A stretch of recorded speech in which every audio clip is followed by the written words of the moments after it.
Nagpo-hospitalis? Walang ba't ang tagal? Lalagyan mo na ng biko, isang hiwa ng biko. Oo, matik. Kailangan din. Biko, hindi pwedeng kakain sila ng biko. Sarap yung tagal, kanina pa yan. Pagkaligay. Papaubos na natin. Ah, pag maha, biko muna. Kulit talaga ito babae. O, nagugutom na rin si Perry, pakainin mo na. Kunyari si nasa Pampanga siya. Walang bigawin niya sa May pasabit. Hindi ganun yung... Oo, ito mo. Diba? Sa Batangas. Minsan Lalagay lang sa pa, ganun. oo. Ayan, bigay nila biko. Sa kayo na, pwede lang saging. Hindi, sa Pampanga, ganun din. Oo, nagdala kami ng mga tanay. May leche plan pa kami. Prutas. Request niya yan. Sino? Nurse kayo punta. Nanganak. Parang 5:30.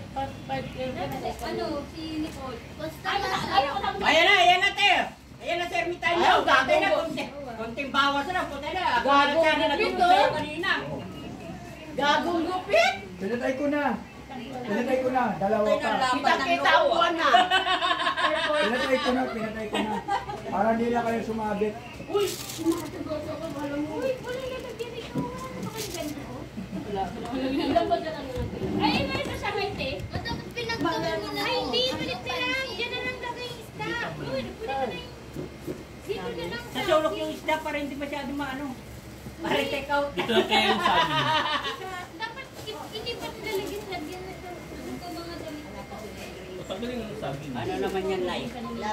Box daw eh. Box daw eh. Ang gagawin mo sa backlight. Meron din dyan, no, sa ilalim. Ano to? Eh sabi nila lalagyan lang ng ano. Ano to? Lalagyan ng ulam? Very big.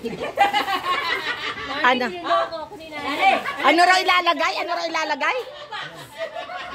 Nanay, lalagyan ng kutsara. sabi ni ba? Akala ko lalagyan lang ng ulam. Bakit?